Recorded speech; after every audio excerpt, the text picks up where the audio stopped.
So we're gonna try to run this vacuum cleaner off of this inverter. Now, running it from my much bigger inverter, I know that it peaks to about 1200 watts, which is what this guy's rated for.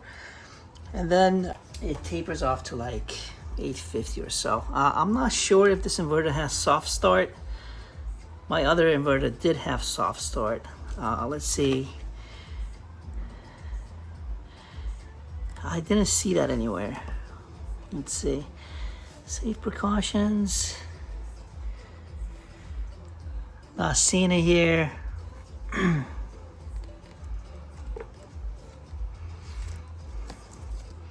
What upgrades have been made? So it doesn't look like it does have it. Let's see if this vacuum cleaner can even start off of this. The main thing is to see if it starts and if nothing blows up. So here we go. Nope, can't do it. So that's disappointing. Yep. All right, so much for that idea. All right, so second test, can we charge a Tesla? I need something with a controllable load. I can push this up to 12 amps. I'm not gonna do that because obviously it failed. So I got it at 7 amps. This says 119 volts. If it's accurate, we should pull, somewhere in 800 something. So I'm gonna go to the car and try to start the charging. See if it works.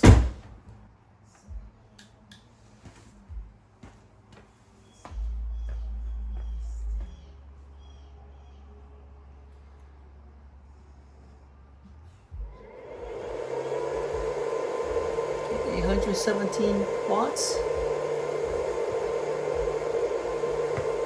820. Let's see what we're pulling on the DC side. So we're pulling 72.2 amps. All right, let's check the voltage.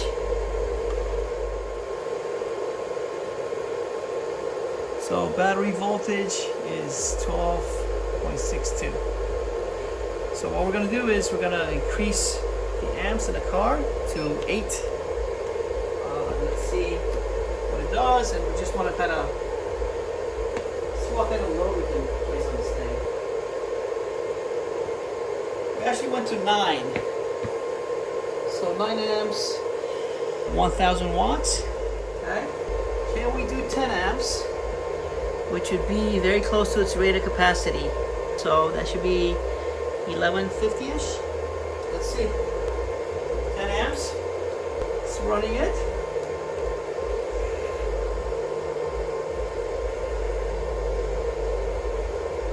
Okay. Let's see what kind of amps we're pulling on the DC side and what the voltage is. Let's get a complete picture. So we're doing 107 amps, roughly. 106, 107. And battery voltage, 12.4. All right, we're gonna do a time lapse.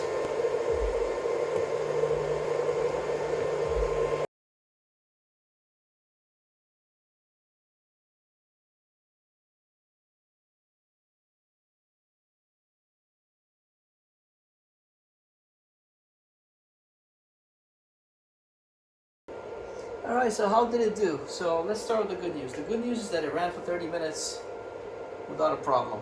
So that's great, right? Don't expect it not to do that, but let's give it to it, right? So it did fine. I'm gonna go over the things that I don't like. That's not to say that it's a bad product. We're gonna do a conclusion kind of at the end, kind of like my thoughts and feelings, and for my use case. It's still running, so this is, it's been running for over half an hour now. So let's start with the fans. So right now we're at 6 amps. It doesn't really matter that I'm charging a Tesla. What's cool about it is that I can control the draw. It's a large draw, and I can control it by increments of 1 amp, which is actually fantastic for testing this stuff. Unexpected. But yeah, it's a large draw that I can easily control by 1 amp increments. So right now it's a 6 amps. And again, this doesn't matter that it's a Tesla, any kind of load. So 6 amps will give you about 710 watts, as you can see, right? So what I'm seeing in the car is close to what it's reporting as its output voltage. In the car, it's bouncing between 116 to 117 volts. So that's what the car sees, which is great, right? And that's going through a 25-foot 12.3 extension cord, which is very low voltage drop. It's a high quality extension cord, but there is a little bit of a voltage drop just through that extension cord. I think it's 0.3 volts. Anyway, so the car's seeing between 116 and 117 volts, which is great, right? So 6 amps will give you roughly 710 watts, as you can see on the display. Let me show you what the fan is like at 9 amps. Should I do 10 amps? Let's do 10 amps just to see if it cuts out. I was not happy at 10 amps, and I'll show you why. Keep an eye on that amp meter. Look at it now and try to see what the problem might be when I'm doing 10 amps. 10 amps is going to be close to its wattage rating of 1200 watts.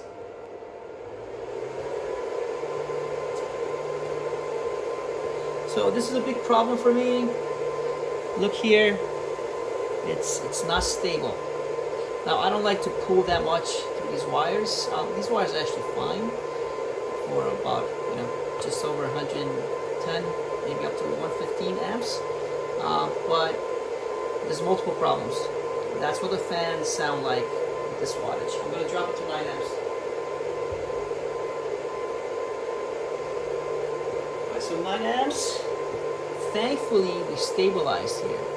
So we're no longer jumping like crazy. So I was not at all happy with what was happening at 10 amps. It looks like under 10 amps, so 9 amps. I can't do 9.5, but maybe 9.5 would work too. 9 amps, it's happy. It's only doing 97-ish amps. The voltage has dropped a little bit on the battery, but that's fine. But it's not jumping around like crazy, so that's okay. At 10 amps, I do not want to see that. So that's not usable for me. So this is our upper limit from that perspective for me. So under 1100 watts, right? So keep that in mind. Now another problem, which is not just at 10 amps, but maybe even lower. This is something that I'm not happy about in this product. I'm not happy about these posts. These posts are tiny. These screws that were provided are not really that adequate. And I didn't use the cables that came with it because they were nowhere near rated for 100 amps and above. So these are 2 AWG wires, which, you don't want to push like 100 amps through these either. But just to show you these posts I measured with my infrared thermometer, and it was at 124. So definitely did not like that. So I would not use that kind of amperage and wattage for any considerable amount of time. So that's the dual fans. That's what the fans sound like at 9 amps. I'm gonna drop it to 8.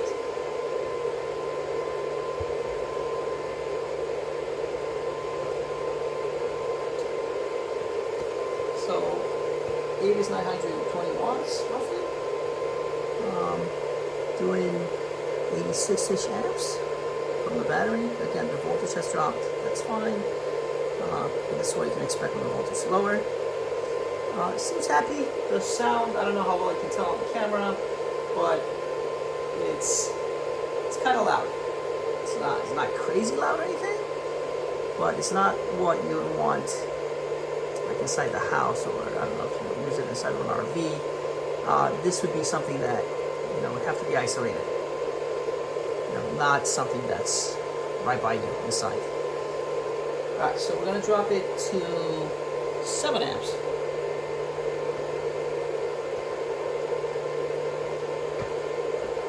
7 amps is 810 to 820 watts or so.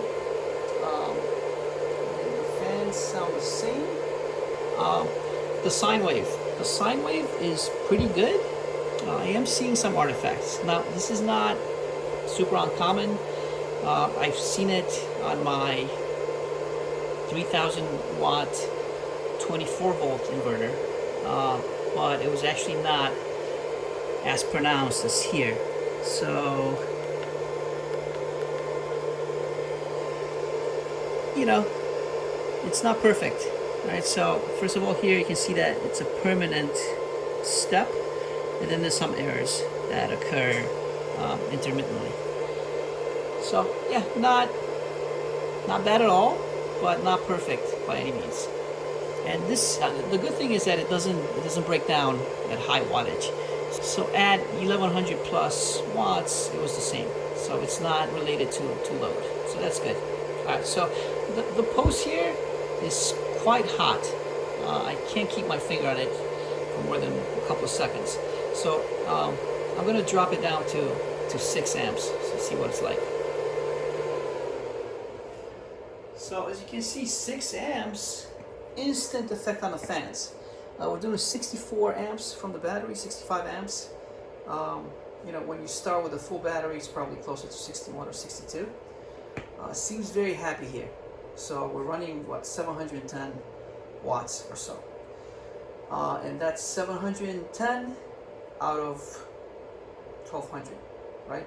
This is kind of like its sweet spot. Obviously anything below this, but we're looking for, you know, its upper limit, right? So 6 amps is where it's quite happy. Basically, this is where you could use it inside your house, inside your RV or whatnot. Now, notice that since I started talking, since I dropped it, it's ramped up a little bit. While I did a time lapse, I've noticed this before. Once it kind of runs 6 amps for about a minute or so, the fans will get a little louder, but it doesn't get any louder than this, which is good. So this is what you can kind of expect with this inverter. If you've got loads upwards of 700 watts, but not above it, you can use this without like being annoyed by the fans, and you know, you can hold a conversation. It's not like super silent. I don't know how well you can hear it, but it's way better than before, right? So just for fun, I'm gonna drop it to 5 amps. That would be completely useless for me to charge a car. But of course, you know, in a pinch, anything helps, right? But let's just see what the fans do when I drop to 5 amps. That's 600 watts. It doesn't seem like it's gonna go any lower. Let me bump it back up to 6. Perceptible. Well, actually, the fans just got quieter, which is counterintuitive. Yeah, but they'll ramp back up. So this is the sweet spot for this inverter, and I'm not happy with these posts at higher amperage. I think, you know, you can live with the fans. 800 and maybe even 900 watts is fine, maybe even 1,000. But definitely 800, 900 watts is fine from a build quality perspective. Like, I'm not worried that it's gonna melt inside, right? I would no way run this at 1,000 watts or above for any meaningful amount of time, just because I don't think it's built for that. And you know, 12 volt systems are not really meant for very high power, you know, because you're pushing a lot through the wires, and you know, this is a 150 amp hour battery, so at least the battery's not stressed. But you know, you're pushing high amps at 12 volts when you want to get a lot of power out of it. So you know, you're much better off with a 24 volt system or, you know, 48 volt.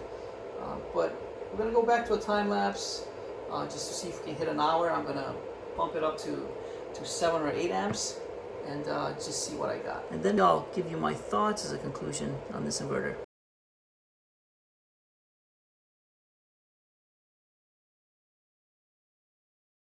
Alright, so the battery disconnected. That's not the inverter's fault.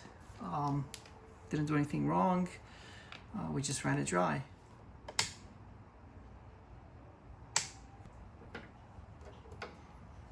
Yep, the battery's dead. So that's what we wanted. Well, at least that's what I wanted. But it's not the inverter's fault. All right, so what are my thoughts on this inverter? So my thoughts are that it's decent, but not for what it's rated for. And this is, an inherent problem with 12-volt systems to begin with. The cables need to be very thick. So unless it's a very overbuilt inverter, which this is not, pushing 1,000 watts or more is a bit iffy. And it's no different here. And my biggest complaint, without taking it apart, are these posts here. So these posts got very hot. They're still almost burning me after it's been off for quite a while now. So that's my main concern to start with. I am not happy with it not being able to pull 1,000 watts plus.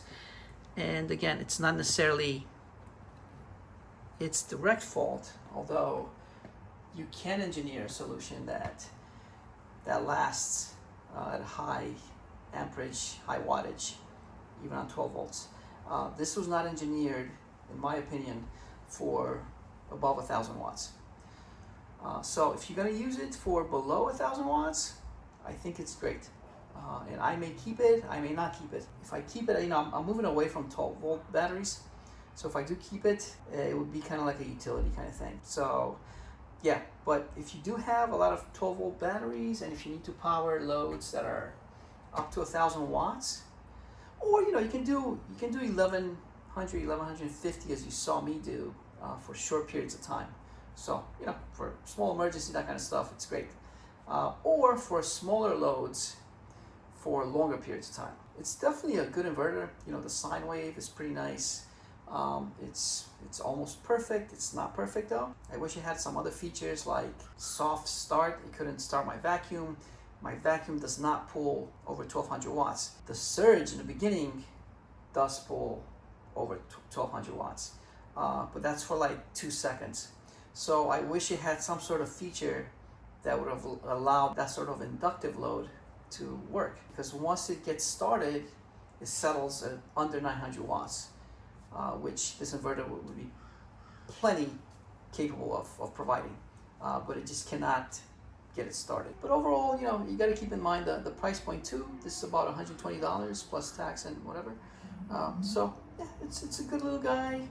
It feels good in the hand. Didn't get very hot on the sides or the bottom.